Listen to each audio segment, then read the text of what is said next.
Ernesto Zedillo Ponce de León nació el 27 de diciembre de 1951 en la Ciudad de México.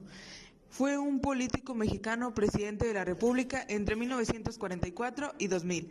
Nacido en el seno de una familia de clase media, cursó estudios en la Escuela Superior de Economía, el Instituto Politécnico Nacional y las universidades de Bradford en Reino Unido, Colorado y Yale en Estados Unidos de América.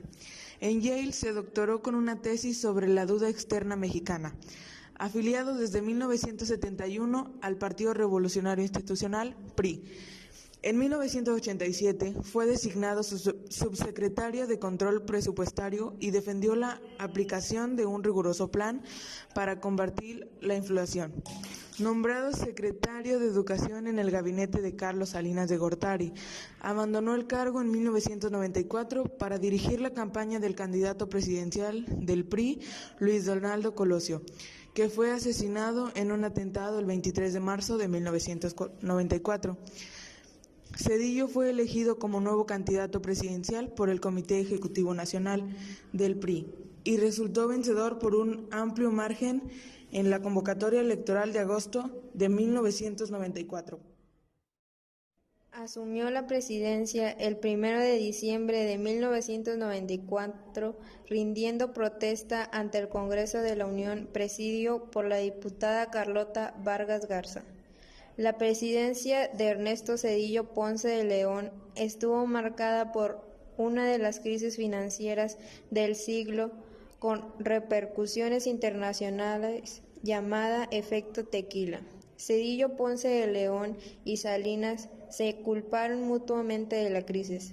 Carlos Salinas responsabilizó al llamado error de diciembre. En diciembre de 1994, que fue la táctica de libre flotación de la paridad pez-dólar, la cual había estado controlada en el sexenio de Salinas.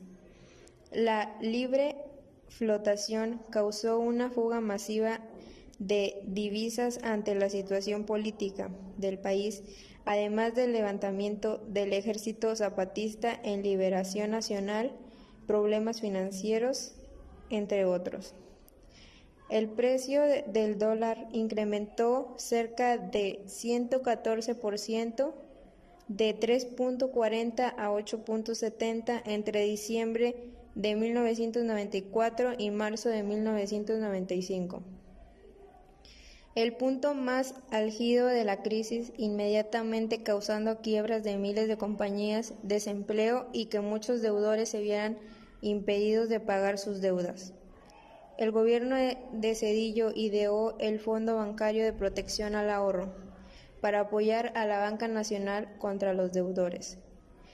Ernesto Zedillo resolvió el problema por medio de 2 préstamos hechos por los Estados Unidos a México por un total de $20,000 millones, logrando que el resto del sexenio de Zedillo vio una recuperación del empleo y una sana administración de la economía mexicana, al parecer por los cambios en el sistema económico que permitieron estabilidad económica relativa en el sexenio siguiente. En el terreno político inició y dio los primeros pasos a la democracia, ejemplificando, por otra parte, la oposición logró ganar por primera vez las gubernaturas de varios estados y convertirse en mayoría en el Congreso.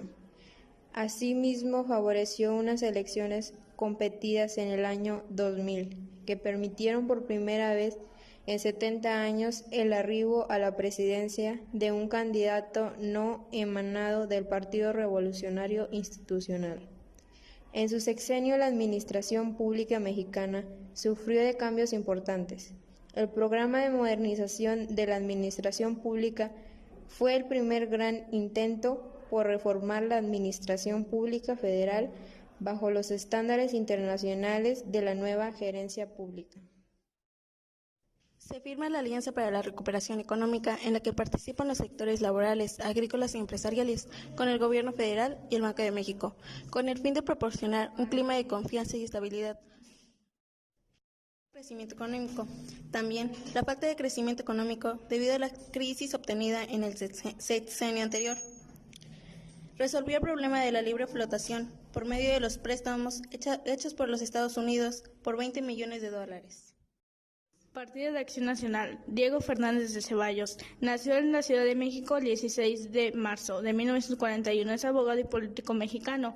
Partido de la Revolución Democrática. Cuauhtémoc Cárdenas nació el 1 de mayo de 1934, político mexicano, hijo del expresidente Lázaro Cárdenas del Río.